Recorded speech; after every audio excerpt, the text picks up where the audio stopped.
Hey guys, welcome to Denny's. Today we're going to be going over the new Void Vessel activity in the first Descendant. More specifically, we're going to be taking a look at the best and most efficient ways to clear the activity, as well as the ins and outs of what you should know when doing the Void Vessel mission. This is kind of like an all-rounder complete guide. Don't forget to subscribe if you want to see more TFD content, if you feel that I have earned it. But let's jump right into the video. So first things first is going to be the recommended build that I will be using for the Void Vessel mission. I want to put a disclaimer out before I go over my entire build. You can use a lot of Descendants now, guys. There are a lot of viable Descendants with the recent buffs of Yessa. You can use Descendants like Blair. You can use Descendants like Bunny. There's a lot of Descendants you can use. I am going to be going over what I believe to be the most efficient and the quickest Descendant to run this mission with.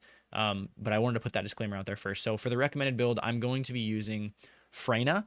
Now with Freyna, I made a build video on Freyna. If you haven't seen that, we are going to be using one of the builds that I go over. I am going to link the build in the build video in the description below, but I'm also going to show some screenshots on screen of the build itself, and I'll go over it really quickly. So we are going to be using the spread build. This is up to you as far as if you want to use the Transcendent mod that gives you the buff to contagion, so that's called contagion, and basically totally up to you if you want to use it. I don't use it. We use increased HP for the extra tankiness, focus on tech and toxic for some cooldown mixed with our damage, MP collector, nimble fingers, and MP conversion for the quality of life, as well as maximize range and skill expansion. So as far as MP collector, you could argue that you don't really need it on this because of how many mobs there are. However, I really like having MP collector on Freyna. I think that it is a giant boost to the quality of life. As far as the cooldown on Nimble Fingers and MP conversion, it's kind of a necessity for this build to function. I think spamming is the most enjoyable part of this game, and I like to spam, so that's why we're using those. We've got the skill expansion, maximize range. You need to have both of these. This is absolutely imperative to have these, because what this is going to do is it's going to make it so that all of our dots spread by just hitting one ability. If you're not spamming, or if you happen to miss one of your either your first ability or your third ability, it's going to make it so you really don't have to worry about it, and basically can turn your brain off with those two mods. And then lastly, we've got tech amplification and toxic amplification. Now these two mods are in place of our crit mods because Freyna doesn't do too well with crits, so we're using tech amplification and toxic amplification to get rid of the crit damage and give us some skill power modifier and skill power. It also gets rid of the critical hit rate and critical damage, excuse me. Now, I know some people will say to use the power increase. Now, I'm not going to argue that. The mod power increase is actually quite good. In fact, it's better. You do a little bit more damage, so it's definitely a mod that you guys can swap out if you would like. Instead of focus on tech, you can use power increase, and then you'll get a little bit more damage out of it because we're stacking a lot of focus on toxic. We're stacking a lot of toxic skill power, and that is why power increase ends up inching out the damage a little bit. But that is the Descendant build. We're going to go over the weapon next. So the weapon is going to be the Voltia. Now, obviously, I am going to be using Secret Garden and Fallen Hope, and I'll explain those as well quickly, but I want to go over the Voltia and why we're going to be prioritizing the Voltia, and that is to do with its mechanic in these dungeons, which I will go over when we get to the dungeon phase or the mechanic phase of the video guide. However, the Voltia is just a very solid weapon for this. Moral of the story is it's a very good weapon solely for this mission. Makes everything much easier. You can see the build that I have on screen there. I'm not going to go into much to detail on the mods I'm using. I'm just going to kind of name them off. So we've got action reaction, rifling reinforcement for the firearm ATK, better insight, better concentration for some crit, fire rate up, and then that is going to be a classic for the fire rate increase. Concentrate support ammo, expand weapon charge. That's going to be our ammo increase, and it comes with those two cerulean sockets and once you get the Voltia weapon. And then I don't have all the sockets in yet, but I will be making a build guide video on this soon enough. I only need like 1 or 2 more sockets and I'll be happy with this most likely. But I am using super conductivity charge as well as sweeping squad and high voltage plasma. High voltage plasma is one of the new ones. Haven't really done too much testing with it, but I think it's going to be pretty good. We'll move on to the Secret Garden. So the Secret Garden, if you haven't seen my Secret Garden video, it's basically built out for just full 100% crits and then adding some of fire enhancement and weak point damage, basically just because of how good it works with crit. Now, I am going to name them off, not go into too much detail. So we've got action and reaction, rifling reinforcement, fire rate up, insight focus, concentration priority, focus fire, weak point, sight, fire enhancement, and better insight. So basically a mixture of crit, like I said, and the firearm ATK. It's a very, very good weapon. You guys will see in the background footage for sure. And then as far as the Fallen Hope, the only reason we use this is for Freyna's ult. So I haven't fully built out the Fallen Hope yet. However, you can see here, I have the most important mods on it. Really all that matters is compulsive magazine and expand weapon charge mixed with sharp precision shot. Those are the only 3 mods you should have. And that can be used with Enduring Legacy. That can be used with any general rounds weapon. It's going to basically make it so that our fire rate is stacking the quickest. And that way our ult does the most amount of damage that it possibly can. Now, obviously, you can use the impact version of that, but no real need in my opinion because you'll get enough damage off with it. That being the weapons, we're going to jump over to the reactor real quick. So the reactor I'm using is going to be the Toxic Tech reactor with cooldown and duration. I think this is my go-to for Freyna. I don't have a god roll of it. It's only double purple, but cooldown and duration seems to be what I like the most on Freyna just because of mobbing. It makes it basically impossible to mess up. You're always going to have your abilities off cooldown. You're always going to have the puddles on the ground. The moment you put them down, they're going to last longer. It's just what I like the most. You can absolutely go with Toxic Boost and Tech Boost if you want a little more damage. I don't think we really need it. You could definitely get it though, and you would kill the boss a little bit quicker in the Void Vessel mission. And then quickly, I'm going to go over the external components. Now, the components we're going to be using is the Slayer set. So the Slayer set is obviously, everybody should know by now, it's the way to go. Skill power 26%. You get a nice buff to the skill power, and it's what's giving us a giant chunk of damage. If you are needing a little bit of tankiness, you can run 2 Annihilation and 2 of the new Hunter Auxiliary setup, making sure that you don't utilize the Hunter Auxiliary the Hunter component set that utilizes the max shield. You want to be running max HP and max defense for the primary stat. You can see, I will show the set that I'm using on screen and what the rolls are, notably of just the first 3, as the processor doesn't really matter unless you go for the equipment drop rate. Also, really quickly wanted to go over the Inversion Reinforcement because it is a lot stronger this season. So I'm going to go over the ones I'll be using and why I'm using them. So to start off with the build, we are using the Hunt tree, one of the abilities in the Hunt tree, or the Hunt row. This is going to be Neuro Concentration Reinforcement. This is going to give us basically 0.4% MP recovery modifier and 1.5% for 30 seconds. Or excuse me, 0.4% max MP and then 1.5% MP recovery modifier for 30 seconds. This is a max of 5 stacks. So it's going to max us out at right around like 2% max MP. And then you're going to get something like 7.5% MP recovery modifier, which is quite nice. So I use that on pretty much every build I use, unless I really am needing health. I'll use the biodensity augmentation. Well, I am maxed out on the row, so I am getting the enhanced pain suppression, reducing incoming damage modifier by 4.1%. And then the next one we will be using is electric focus rounds. So all this is, whenever you hit an enemy with a firearm, you get 4.8% of firearm ATK as electric ATK. Stacks up to 5 stacks. You get 20% total electric ATK buff. That's going to make it so that you just get a nice little buff to your damage with your weapon, in this case, Voltia.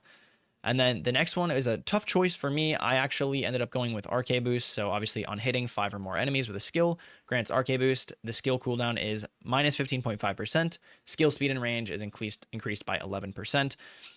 Honestly, I'm stuck in between photon stacking and RK Boost. I really don't know which one's better. I think photon stacking might be. I just went with RK Boost because I kind of just turn my brain off and use abilities, and whenever I get the buff, I get the buff. But obviously, photon stacking will make it so that you actually do more damage, whereas RK Boost is just quality of life with range and cooldown. So you can really go either way. I do have all 4 in the Inversion Reinforcement tree for Quantum Domain as well, so I get 15 stacks of 0.8% skill effect range and 0.6% skill power. It's a nice little buff. I don't want to do the math right now because I don't feel like it, but that's a nice little buff to your skill power. Should be right around like 8% or so. Now, the Inversion Reinforcement tree, I would like to reemphasize, it has been significantly buffed. So the ones I'm using are probably what I'm going to stick with for most of the season because it's so good, but it'll change as I go. So for this recommended build, this is what I'm using now at the beginning of the season. Disclaimer, things could change. All right, so as far as the Void Vessel mission, basically what this mission is, it is a randomly, it's trying to be a randomly generated, kind of like procedurally generated mission where there's 3 different outcomes of every single zone you go through. So starting off, I want to go over the basic. So you're going to go through this mission, you're going to clear as much as you can, you're going to loot as many chests as you can, and then you're going to have a final boss fight. Now the encounter has a timer.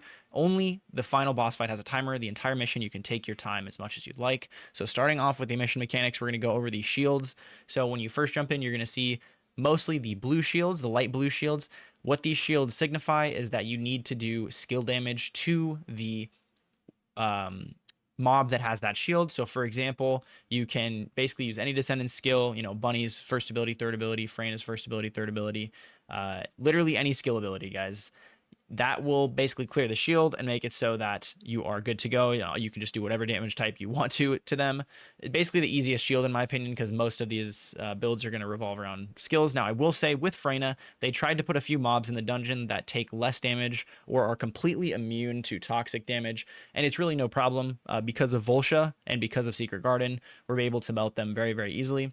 The next shield I would like to talk about is the light yellow shield. So the light yellow shield means that you can only deal firearm ATK or firearm attack damage. I know some people were not too happy that I actually spelled out ATK instead of saying attack. And honestly, if you were to time out, you know, how long it takes to say ATK and attack, it's right around the same. I'm just weird like that, so sorry if you think that ATK is longer. Attack, ATK. Either way, I just didn't mean to go on a tangent there. Let's continue. So light yellow shield means weapon damage. For this, if you have the Voltia, which you probably should, you're basically just using the Voltia. You tap like 3 times, and then the Voltia will chain every single yellow shield around. The most notable part of the mission is where you're at the part where the 2 yellow shields are on your left and right, and you basically have to kind of kill them. And then directly after that, there's going to be a set of spawns in the giant room with the big old wall where you're going to basically have a ton of these shields. You'll see in the gameplay, the Voltia makes it a complete joke. However, if you were to, you know, not have the Voltia or not use the Voltia, I would recommend something like the Thunder Cage for sure, because it obviously chains damage as well and makes the shields very easy. But the Voltia is by far the best for this. The reason that we are going to be, again, using the Voltia is solely for this reason.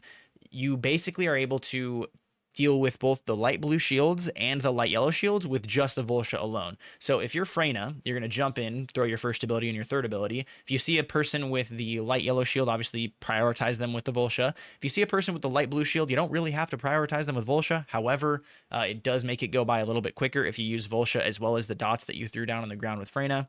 In fact, that's why I believe Freyna is so good, because you can double up, and then obviously she's very OP, her skill damage. You can also do it on Bunny, but in order to do damage with Voltia on Bunny, you have to stop moving, which is a main source of your damage on Bunny. So you can kind of go turret mode on Freyna. But yeah, that is the mission mechanics and the shields. I would like to go over the chests and kind of what gives what next. So let's jump into that. Okay, so jumping into the chests and kind of what gives what, I'm going to put a little graphic on screen or just some text real quick. It'll show kind of what I'm saying, but basically there's 4 different types of chests in the Void Vessel mission. You've got experimental, special, broken, and genetic. The experimental chest, basically with this chest, you really want to ignore it unless you need to research the fellow. So I want to repeat that. Ignore the experimental chest completely unless you need to research the fellow. It gives you all the crafting materials you need to research the fellow, and it takes quite a few of these guys. I believe I needed something like 75 or so of these chests. I was pretty unlucky. So 60 to 70 chests, I think, is the normal. I think some people were saying they needed like almost 100 of these chests in order to get all the materials they needed to craft the dog. But this is the chest that you are going to be ignoring unless you need the fellow researched. Jumping down to the special chest, this is materials for the pet level up blueprints. So the pet level up blueprints are basically these little pill looking things that you can craft from Anais, and this chest is what drops the materials you need to basically craft those items from Anais, the research station. Basically, it gives your pets EXP. It's how you level up your pets. When you level up your pets, you get increased range, a bunch of other nice quality of life stuff. So that is very important there. The next chest is going to be the broken chest. Now, this chest, you don't need a key to unlock, so you can obviously take it if you want to. However, you pretty much should ignore this chest unless you need Keelan researched. If you need Keelan researched, it drops these materials. They are called, I believe, what are they called? They're called Refined Void Essence. These are basically needed for Keelan. You need right around 135 of these to craft Keelan. So if you have 135 of these and you're not worried about anything else, you can pretty much stop collecting these chests because they don't really drop a whole lot of other blue random mats. But if you want to collect them just to do it, go for it. And then we've got the next chest, the final chest. It's going to be the genetic chest. Now, in my opinion, this is probably the most important and the most grind-worthy chest that we have in this mission. This drops the said pet level up blueprints that I was talking about earlier. Very important, obviously. So obviously, you know, the special chest drops the actual materials for these blueprints. This genetic chest drops the blueprints themselves that you're going to have to actually craft. Obviously, it's like having a code or, you know, another blueprint for a Descendant or a fellow. So you can actually craft these and level up your fellow or your pet. So yeah, genetic is by far the most important. That kind of sums up the chest and what gives what and what you should do when you see the chests. But we'll jump into all the chest locations now on screen.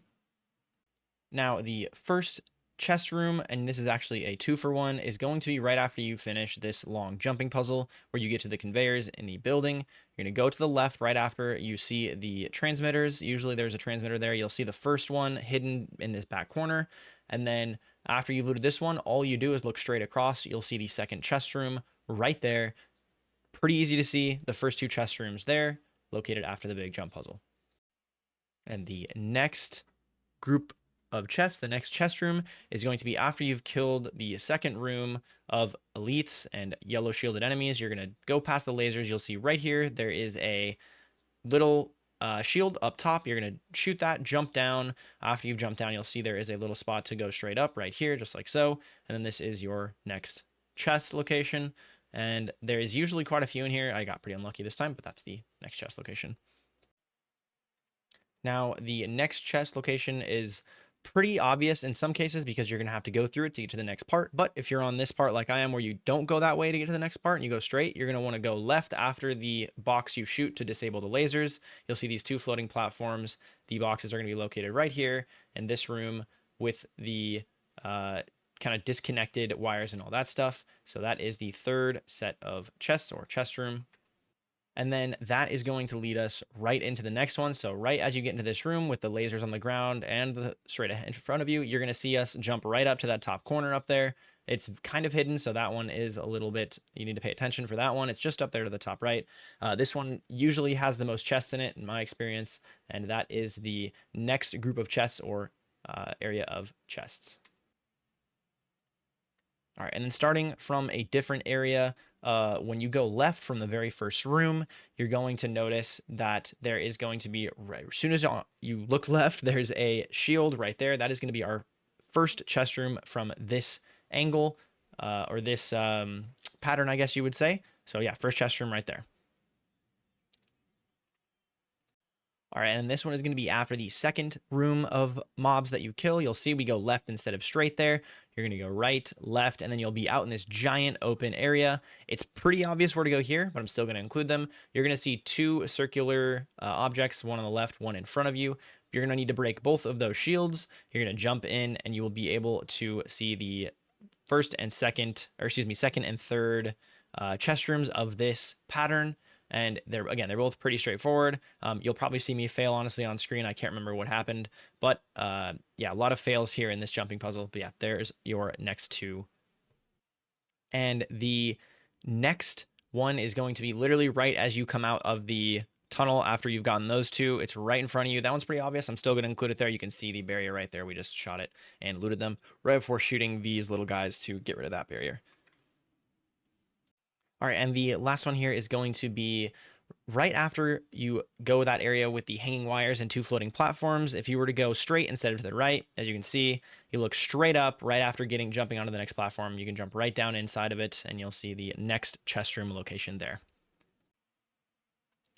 All right, now for the final boss. So the final boss has 3 phases. Really, it's just like 2.5 in my opinion, but it's 3. He has 3 health bars. In this, I will be going over basically what to do on each phase. It's pretty straightforward. But I do want to go over it still, just because it's a complete guide. So with the first phase, you're going to walk in the room, clear the ads. That once you've cleared every single ad, the boss will spawn. When the boss spawns, he will have a shield, a giant shield. If you're using the Freyna build like I am, you're going to want to pre-put down obviously all your dots, your first ability, your third ability, and you're just going to want to fire into him with Secret Garden. If you have a good Secret Garden, you could obviously use Enduring Legacy if you have that. My Secret Garden absolutely melts, so I just use Secret Garden. His first phase pretty much lasts like 5 seconds, and then he is dead. That is the first phase of the boss. What's going to happen is he's going to summon a wider shield, and then you're going to need to shoot directly into the center of that shield to get that shield to go away. He will always face you, and there's a ton of adds that will spawn in this little mini phase. So it's an intermission. So what you're going to want to do is probably just pop down your third ability below you as Freyna, and then go to town on the shield with your Secret Garden or whatever you want to. You can obviously use the Voltia. It will chain to the mobs, so you don't have to throw down your third ability if you don't want to. However, my Secret Garden was basically killing the shield in like 2/3 of a clip, if not less. So making it very easy there. And then at this point, he will start his he will start his second health bar. His second health bar, he's going to have a shield. So what's going to happen is, obviously, you're going to clear his second health bar. He's going to have a little shield. This is the shield that only takes damage from abilities. So with Freyna, we don't really have a whole lot to do. If you have your ultimate up, you can use your ultimate on the shield. In fact, this is probably the time to use your ultimate if there ever was for most efficiency. However, I like to save my ult for the third phase. So what I do for this is just pop down a first ability and third ability where he's going. The pylon, he always goes to the same pylon you'll see on screen. And basically, that should do enough dot damage while you're shooting Voltia to have about his shield go down in about 1 Voltia clip. Once his shields go down, really make sure that you kill the pylon that he empowered. So he put a shield around a pylon. That's going to make it so those bright blue AoE circles are going around. That can be shut off by just shooting that shield until it's gone with Voltia, or again, putting down your third ability and your first ability to get some dot damage on it. And it's pretty much as simple as that. That'll turn off those blue rings. You don't have to jump anymore. This whole entire phase, he will be leaping to you and shooting like lava bolts basically out of the ground. So he'll like smash the ground in lava. You want to be as far away from him as you possibly can for this phase, while also being able to hit him with Voltia. Makes it smooth sailing, pretty much as easy as it can be. And then that is the entirety of phase 2. So the next intermission is going to be the intermission basically with adds. He's going to jump over. He's going to spawn 3 adds. It's a joke. If you have Voltia, you literally just shoot one of the adds with Voltia. You can put down your first and third ability as well because they take damage from skill abilities. Once the adds are dead, he's going to transition to his third phase, his third health bar. The third health bar is the easiest in my experience because I saved my ultimate for it. However, if you want to use your ultimate for anywhere else, I would say, you guys, your ultimate can kill the really red wide shield from the first phase and making it pretty much instant, and your ultimate can kill the blue shield that happens in the second phase. So if you want to use your ult, if you're tired of using, taking a little bit longer, you can do that. I just like to end the fight quickly on the third health bar because I don't want to deal with anything else. So I just use my ultimate, and that is literally it. The fight is over. You've done the entire mission, and that is Void Vessel. Good luck, because you're probably going to be farming it for a while. The good news is it's actually quite enjoyable. There is many different routes that open up completely randomly, so you're not always doing the same thing. It keeps it fresh. I will say we are probably going to do it for a long time, because to get the pet to level 30, it's going to take quite a few of those blueprints. However, that's pretty much it. And then lastly, just want to talk about the rewards for killing the boss. So you're going to get Keelan materials, and you're going to get fellow materials, specifically blueprints. And that's pretty much it. There's 4 different boxes if you time it in good enough time, and you'll get the chance at Keelan blueprints and fellow blueprints. Don't forget to use the target reward system. If you need more info on the target reward system, I will make a video on that soon. TM. But yeah, that's the rewards. Now, I would like to know, with that being it, I would like to know what you guys think of Void Vessel in the comments below. Are you guys having fun with it? Do you not like it? Is it as efficient as you would have hoped? Do you like the rewards, etc.? Let me know in the comments below what you guys think of Void Vessel, the Void Vessel mission. Yeah, that's pretty much been it, though. That's the video, guys. I seriously hope that it helped you guys efficiently clear the Void Vessel. All of us are in for a grind for sure. Pretty much all the new content is looted from it, so definitely in for a grind with this mission. Don't forget to leave a like if the video helped you in any way, shape, or form. If you want to support what I do a bit further as well, the link to my Patreon is down below. I massively appreciate all the support you guys have given me. I hope you guys have a great day, great night, wherever you're at. Don't forget to subscribe if you feel that I have earned it, that little red button down below. But I am out of here, guys. I'll see you guys next time. Peace out. Goodbye.